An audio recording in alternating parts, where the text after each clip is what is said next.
Hello, Internet. It's time for another Wednesday's serial, something a little different. I actually just read a whole run, so I want to talk about it before I got to anything else. I just read every solo issue involving Cassandra Cain, the Batgirl, two Batgirls back from the current one. And I just wanted to spin a little on that. So when we start out with Cassandra Cain, it's around the time of No Man's Land when Gotham had an earthquake and basically only a small select group of people stayed in Gotham, and it was basically Batman. He pushed everyone else from the Bat family out. But this girl came in and she was helping, running errands for Oracle, and found out that this girl had a lot of natural talent, so they make her Batgirl. It's found out that she was an experiment by Cain, who was an assassin who experimented with her, basically deprived her of any speech, so she learned to read body movement on top of all the martial arts and whatnot that she learns. So before she talks, which comes in a few issues into the series, she's a completely silent character, and even after she gains the ability to talk, she's not used to it. So speech is very muted, though she can understand people usually, but just by the way they move prior, and she has to kind of like learn from that. And the early comics are actually really interesting, really deep for that thought. You actually have to use movement communication. There are words, but they're very much secondary. So writing a comic like that, I imagine, is very bizarre. It's kind of interesting reading it. It moves quicker, but the movement of the comic, as it were, plays a lot more into it, and it's actually a really interesting way to look at graphic storytelling. Now, the crux of her being Batgirl's interesting too. Instead of just trying to fight crime, she initially was trained to be an assassin. She kills one person at the age of like 8, and feels wrong about it. So she wants to instead do something good, and she knows of Batman, and she knows that he does all this stuff, but he does good. So she wants to learn from him to do good. And that's where a lot of it comes in. But at first, she's very unparalleled, and she's just kind of this force to be reckoned with. And then they bring in Shiva. Now, Shiva, if you don't know, is a martial arts master of the DCU. She's just like the top assassin, like no one can touch her. And she's tied to the League of Assassins, which is also where Cain was, and so there's some ties there. And at first, Shiva whoops Batgirl, but then Batgirl comes back and beats her, and there's kind of this tie between them forever. And for a long time, there's this looming sense that for a year prior, Batgirl had to train, and then when she wins and beats Shiva, it's this big martial arts like story moment where she's better than, and then there's all this weird respect and movement around the fact that she's now the untouchable one, but she's also under the gun of the influence of Cain and Batman, and it's kind of a weird, interesting story. What's also interesting about this is, like I've said before, Batman is the least interesting character in his own universe. Batgirl's far more interesting. What's really interesting about her is there's a few times where she tries to pick up a case or whatever, but she is not a detective by any means, and only starts to become one near the end of the first run in some respects, and even then, not really. Her story is really kind of more a martial arts, kind of like sensei honor story, and there's a bit of, solving crime and whatnot, but it's about going out and doing good within the city that she lives and trying to put something back into the world and using her skills for something instead of killing. And she's learning this from Batman, and for that, Batman's like this bizarre father figure, but is also a harsh taskmaster, and is interesting because of how lightly or heavily he's used in certain issues. And actually, 50th issue is about them fighting. What's interesting about that 50th issue, too, is they fight, and they go all through the town. It starts off because of this drug-induced thing, but once they get into it, there's some issues with her and trust with her because of everything that had gone on with Shiva and whatnot, and some tensions, and by her and Batman fighting out, actually, it's like, because she reads movements and reads through fighting, she's talking to him, and he's talking to her.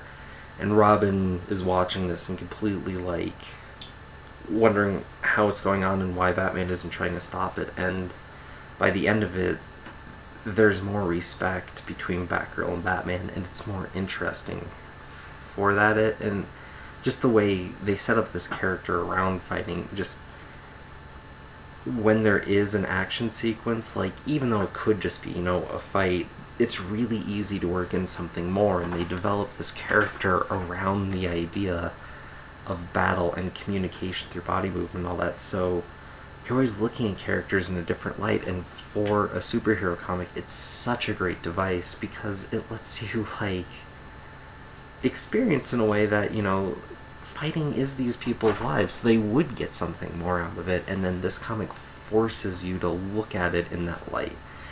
And the original writer, Puckett, does a really good job of this through the comics. And actually, if I was buying these as it was coming out, I probably would have dropped it, because you just blaze through issues and it just moves, and it's a great read, and it's a great short read, but it's quick, and they're really well done comics. It's just it's one of those things that's interesting going back and reading the run now and appreciating it, whereas I'm not sure I really could have so much in the moment.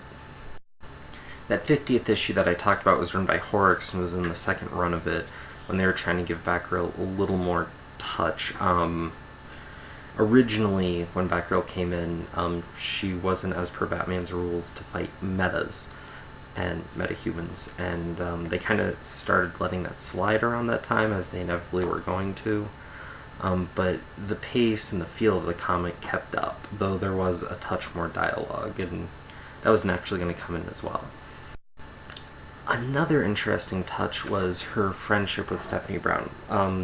It was kind of shown that they were, like, best friends, and in a way that I don't feel was earned, but I also feel a lot of that might have been earned in comics outside of the comics I was reading, so that's a hard gauge. One of the tough things about this continuity stuff, you know, when something's so tied to a character that you're reading the book of month in, month out, they really should make the time for that.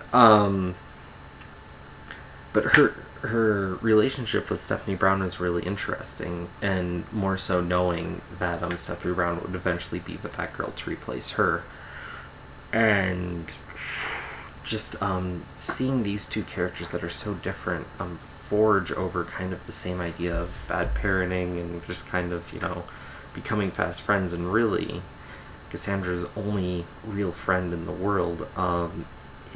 It's interesting, and that was the thing. They played them like best friends, but I felt like with Cassandra it was her only friend, not necessarily her best friend, which is a big difference, and is one thing that I never felt was quite right. Also, they had a lot of sequences with Cassandra kind of being the heavenly figure, floating from heaven, if you will, and that just never seemed right, especially, again, knowing that not only in continuity was Stephanie Brown never technically dead, she was just gone, but they weren't playing it that way at the time, so it just kind of one of those weird things that didn't work so well in hindsight.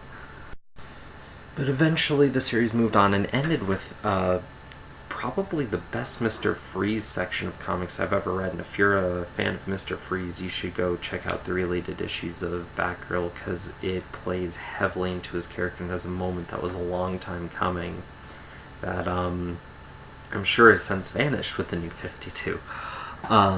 Yeah, so then they moved on to another mini-series with Batgirl with Cassandra Cain, but so much had happened. She apparently had moved on. Where the series left off, she kind of addressed the contradiction in herself, where she was going to do good, but it was going to be more shades of gray. Like, she would be willing to kill if the situation was right, not never kill, which makes a lot of sense for the character, and actually in a lot of ways would allow her to do good. Not in like the weird like Red Hood way where killing's the answer and you need to take it out, but honestly with her being raised with the Assassin's Guild and seeing these people that there's one character in particular, Alpha, where she found out how bad he was, tried to give him a second chance, and then he just came back and started killing. Kind of her every sociopath Batman villain.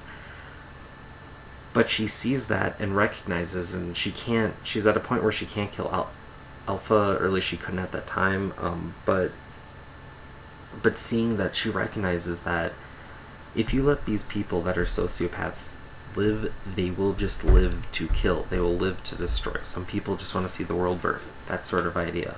Saying, no, the only responsible way is to when you recognize that these are these people, you need to end them. And I'm sure there's some story elements that you could play from the other end of the morality, but just for her character, it made so much sense when you saw it. It's like, yeah, it's very much in the way that Captain America kills, and no one thinks about that, but he's a soldier, and when he recognizes and sees no other solution to the problem, he will end someone's life. It's a morality thing that a lot of superheroes don't touch on the best, and I feel Batman plays it very poorly, whereas Spider-Man plays it very well. When Spider-Man doesn't kill and says he won't kill, it's playing out of like him being able to overcome and be better, but also a little bit of naivete, but also him needing to stand on a moral ground, and him being a vigilante and that making sense. When you have someone who's the Dark Knight, who's based in a character that all revolves around being the Spider, but with Bat, and the original Batman had guns and was this dark figure, and it made sense for him to kill. For Batman not to kill, but to want to scare the bejeebus out of everyone, but to never draw that line just feels awkward, right? And so to see this with Batgirl and them addressing that within this universe felt very strong. And so when you get into this next miniseries, she apparently had killed, but it was under the influence of mind control drugs of Deathstroke and her father Kane. She's going to go back and get revenge on Kane, and then let the Bat family start out and see if they'll let her stay, because whatever. But it's weird because there was all these outsider comics and all this other stuff, and her character completely changed. When her series, volume 1, well, not volume 1 of Batgirl, but her first volume ended, she was no longer going to be Batgirl because she wasn't that person anymore. She was still going to do good, but it was going to be mitigated between everything. So, yeah.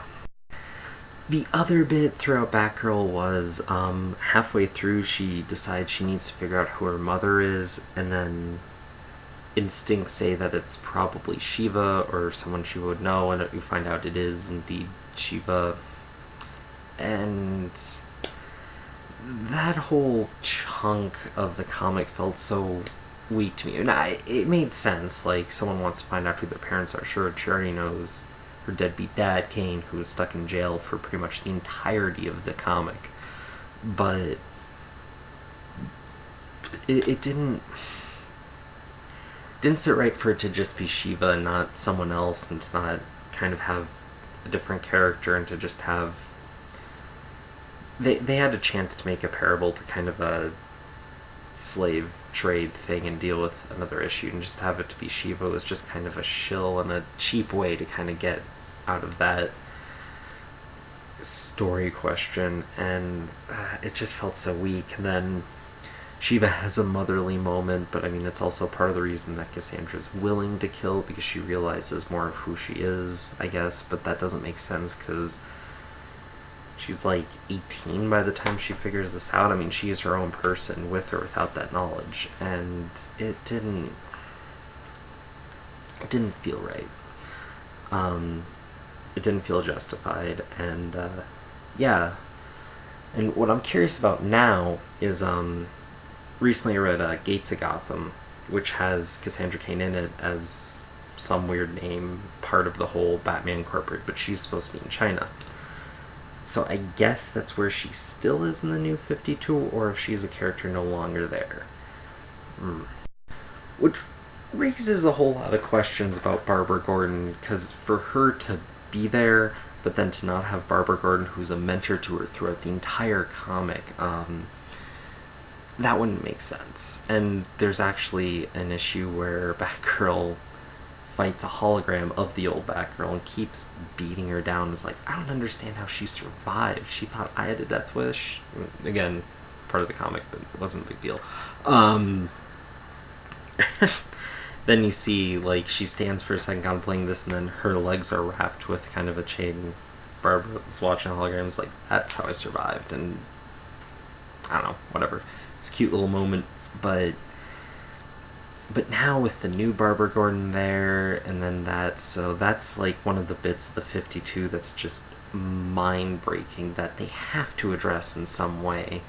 And I hope that they do enough to keep a strong character like Cassandra Cain in, because she's been the strongest Batgirl. And I want to give my argument for why she's the strongest Batgirl. Barbara Gordon is kind of a conceit. The only really interesting idea of her being Batgirl is that Gordon's her father. And then to have that interplay between the characters is like a oh story moment, but as a readership, that's been done and moved past. And I feel like all those stories, not all the stories have been written, but there's no new twist on that, really. It's kind of... It's interesting, but there's been better ones. You have Cassandra Cain as Batgirl, and that makes a lot of sense. More than the Huntress who for 5 minutes was Batgirl, which made sense, but was just kind of, okay, whatever. And Barbara Gordon was violently against that, which that was an interesting story, but that was one note and done. Cassandra Cain being Batgirl is interesting because as the character within the Batverse, she exemplifies this martial arts aspect. That's a huge part of it, and a huge part of any street level kind of story with people without superpowers. That's kind of your avenue. They have to know how to fight really well. And to kind of exemplify that and be that part of it and look at training to be Batman, but to be failing at the detective, but to surpass him in another aspect is really interesting. The way that they're going, though, they're kind of showing that Batman would not be surpassed by one person, but instead, for a while they're kind of developing, like, Tim Drake would be, the Robin, but the guy who'd be the master detective more so than Batman. Cassandra Cain would be the better fighter than Batman. Nightwing would be the better hero than Batman, and so on. And you kind of had these aspects of what made Batman the super character, but the people who surpassed him are going to surpass him kind of as a team, exemplifying different parts. And that was more interesting. And then they brought in Damian, and that whole thing got ruined, and it's a real shame to the story, because that was a really interesting dynamic that they were slowly building to in the 90s. But then you move on, you have Stephanie Brown as Batgirl. I know a lot of people like her, and it makes sense. It's very much the standard teenage story, but also under the guise of the lineage with the Bat thing, and her coming up, and she is a more likable character. She's a peppy blonde girl who's fighting crime and doing all this, and she's a valid character and a great character, but she was more interesting as spoiler. Someone who wants to do good and is fighting crime and was making mistakes, but she was young, stupid, and had this weird relationship with the Bat family. Stephanie Brown has been more roles than pretty much anyone else ever has, except for maybe like Hank Pym. I mean, she was the spoiler, I mean, she was Robin, then she was Batgirl. It was kind of nuts, and eventually she owned her spot, but when she became Batgirl, it was at a loss, because her story was much like any other teen superhero comic seemed to be. It's the girl with her standard life and balancing that with superhero. And I know a lot of people like it, and it was interesting for a bit, but there's no mainstream comic that's really quite like Batgirl, playing with this more silent character, telling a more martial arts tale through the street guys and all that.